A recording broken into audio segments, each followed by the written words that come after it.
આજથી આપણે ધાર્મિકભાઈને અને ઓમભાઈને સ્કૂલ શરૂ થઈ જાય છે અને આજે અમારા ધાર્મિકભાઈનો પહેલો દિવસ છે તો અમારા ધાર્મિકભાઈ જો નાસ્તો કરવા પણ બેસી ગયા છે સરસ મજાના તૈયાર થઈને. હેલો મિત્રો, કેમ છો? સીતારામ, જય શ્રી કૃષ્ણ. ભગવાન સૌની મનોકામના પૂરી કરે એ પ્રાર્થના છે આપણી. તો સ્વાગત છે ફરીથી તમારું એક નવા વ્લોગમાં. તો આપણે અત્યારમાં આજે વહેલા જાગી ગયા છે. આજથી આપણે ધાર્મિકભાઈને અને ઓમભાઈને સ્કૂલ શરૂ થઈ જાય છે અને આજે અમારા ધાર્મિકભાઈનો પહેલો દિવસ છે તો અમારા ધાર્મિકભાઈ જો નાસ્તો કરવા પણ બેસી ગયા છે સરસ મજાના તૈયાર થઈને યુનિફોર્મ પહેરીને. અને ધાર્મિકભાઈની ફેવરેટ આપણે વઘારેલી રોટલી ને ચા દૂધ ને કર્યું છે. કાદમભાઈ તો ચાલો બધા નાસ્તો કરવા, આપણે પણ નાસ્તો કરી લઈએ. નાસ્તો કરીને આપણે ધાર્મિકભાઈને સ્કૂલે મૂકી આવીએ કેમ કે આજે પહેલો દિવસ છે એટલે અમારા ધાર્મિકભાઈને જવાની બહુ જલ્દી હોય. કાદમભાઈ વહેલા જવાનું છે ને, પહેલો દિવસ હોય એટલે અમારા ધાર્મિકભાઈ, જો કે આમ તો ધાર્મિકભાઈને અમારે રોજ સ્કૂલે જવાની જલ્દી હોય. એના સ્કૂલનો ટાઈમ હોય ને એના કરતાં અડધી કલાક વહેલા જ જવું હોય. ટ્યુશન હોય કે સ્કૂલ હોય 7 વાગ્યાનો ટાઈમ હોય ને તો 6:30 ધાર્મિકભાઈ પોગી જાય. તો ચાલો આપણે ધાર્મિકભાઈ નાસ્તા પાણી કરીને મૂકી આવીએ. અમારા ધાર્મિકભાઈ જો સ્કૂલે જવા માટે રેડી થઈ ગયા છે અને હવે આપણે જઈએ ધાર્મિકભાઈને સ્કૂલે મૂકવા. તો ધાર્મિકભાઈનો પહેલો દિવસ છે તો વહેલા જ જવું છે ધાર્મિકભાઈને.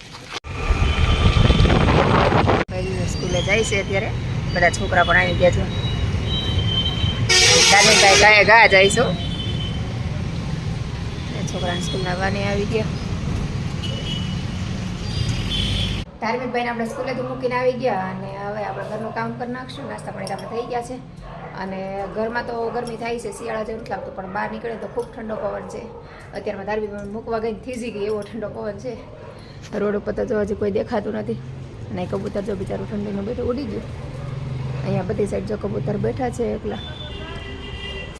તો સુરતમાં આમ ઘરમાં બહુ ગરમી થાય, રાતે એસી જોઈએ, પણ અત્યારમાં બહાર નીકળીએ તો બહુ ઠંડો પવન હતો. એમ થાય કે શિયાળો છે, ઘરમાં ખબર ન પડે શિયાળો છે, પણ અત્યારમાં બહાર નીકળીએ ત્યારે ઘડી કેમ થાય કે નાના શિયાળો આવી ગયો છે. તો ચાલો આપણે હવે કામકાજ કરવાની શરૂઆત કરી દઈએ. અત્યારે આપણે કામકાજ કરી નવરા થઈ ગયા છે અને જમી પણ લીધું છે અને અમારા ધમુભાઈ પણ આવી ગયા છે. અને ધાર્મિકભાઈનો અમારા આજે પહેલો દિવસ હતો સ્કૂલમાં તો આવીને થાકી ગયા. ધમુભાઈ કેવો રહ્યો તમારો પહેલો દિવસ? સારો રહ્યો? મજા આવી ભણવાની? ભણાવ્યું આજે કંઈ? ભણાવ્યું? ચાલુ થઈ ગયું? ઠીક. બધા આવ્યા હતા? કેમ અડધા ફ્રેન્ડ નહોતા આવ્યા તારા? તમારા ધાર્મિકભાઈના સ્કૂલનો પહેલો દિવસ હતો તો ધાર્મિકભાઈનો દિવસ તો સારો રહ્યો, પણ થોડાક થાકી ગયા કેમ કે હમણાં શું છે, ધાર્મિકભાઈ એક ધારું બેઠા ન હોય, ફૂલ એન્જોય કર્યો હોય વેકેશનમાં 15 દિવસ. તો આજે ભાઈ બેસીને થાકી ગયા છે. કાદમ થોડોક થાકી ગયો ને? તો ધમભાઈ આજ પહેલા દિવસે થોડાક થાકી ગયા છે. તો ચાલો આપણે ધાર્મિકભાઈને આરામ કરવા દઈએ ને આપણે પણ આરામ કરી લઈએ. જમી કરીને તો આપણે નવરા થઈ જ ગયા છીએ. આ ધાર્મિકભાઈ તો આવીને તરત જ જમવા બેસી ગયા હતા. તો હવે ધાર્મિકભાઈ થોડીક વાર સુઈ જશે ને આપણે પણ થોડીક વાર સુઈ જઈએ. તો આપણે અત્યારે જાગી કરીને ફ્રેશ થઈ ગયા ને અમારા ઓમભાઈ પણ સ્કૂલેથી આવી ગયા છે ને આપણે ધાર્મિકભાઈ ટ્યુશન લઈ ગયા છે ને આપણે હવે જવાનું છે શાક લેવા. તો હમણાંથી શાક લેવા ગયા જ નથી, મેં ત્યાં શાક લઈ આવું. તો અત્યારે આપણે બરોડામાં જવાનું છે ને એ જો નીચે હજી ફૂલના હાર ને એવું બધું બનાવે છે. વિભાબેનની બધા બાલોની બધા બેઠા છે જો.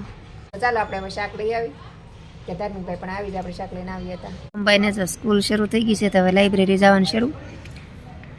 10-15 દિવસ બિચારાને માઇન્ડ પૂરો મળે અને આપણે શાક લેવા જવાનું તો શાક ઓમભાઈ ના પાડતી હતી, મમ્મી હું લેતો આવીશ.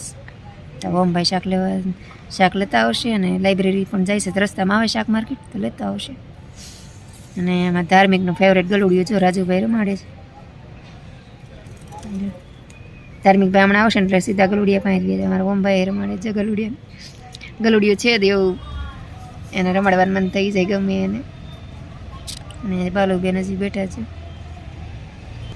અમારા ઓમભાઈ ઉપડા જો આપણા ટ્યુશનમાંથી આવી ગયા ને ઓલું ગલુડિયું છે એને બોલાવે છે, કહે છે. ધાર્મિકભાઈ જો આવીને સીધા તે ગલુડિયાને રમાડવા આવી ગયા. ગલુડિયું બહુ એનું એવાયું છે. જો આમ જો કેવું કરે છે ધાર્મિક પાસે જવા હાટું. આમ જો ધાર્મિકને જોવા ને એટલે ગલુડિયું ઠેકડા મારવા માંડે. જો બહુ એવાયું છે અમારા ધાર્મિકનું.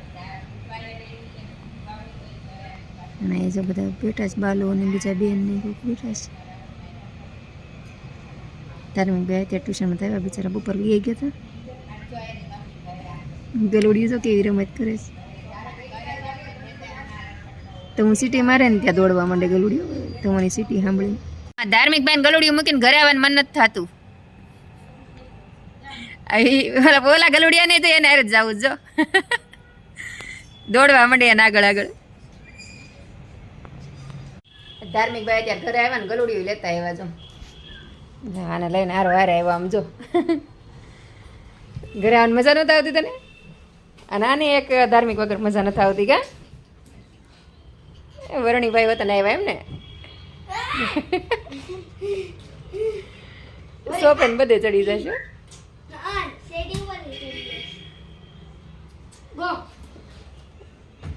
ધાર્મિક ભાઈ ને હવે આ એક ગલુડિયું મળી ગયું છે ને તો મજા આવી જાય. જો આમ જો હા, ધાર્મિક ભાઈ ગલુડિયું હોય ને તો જમવાનું બધું ભૂલી જાય. ગલુડિયું કાપી દે ને તો કઈ યાદ ન આવે એટલું એને ગલુડિયું ગમે. એમાં ધમોને જો અને ગલુડિયું ધાર્મિક ભાઈ નું બહુ એવાયું છે તો બધે ચડી જશે. ત્યાં પેંડા છે એટલે હો આમ છે ને પેંડો ખાવો છે એ ઊંઘે છે ત્યાં જો એને પેંડો ખાવો છે. ડીશમાં એપ અને પેંડાય ભાવતા લાગે છે. બધું ખાય છે ને. આમ જો કેવો પેંડો ખાય છે. જો આમ જો કાજુ કતરી ખાવી છે. કાજુ કતરી પેંડા જલસા છે તારા ગલુડિયાને પણ. ટાવર નહીં તને ભાવે કાજુ કતરી પેંડા ખાવીશ તારે? લઈ લે ઓલ ડબ્બામાંથી લઈ લે. ઓલો જો હજી જોવે છે હજી આપો એમ. હાલો કેવી લાગી? મસ્ત છે ને? તો વાંધો નહીં ખાઓ.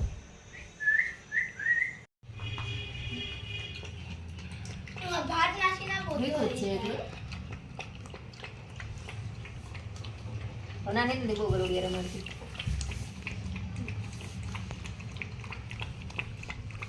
જાય છે હવે. ટાટા વરણીભાઈ બાય.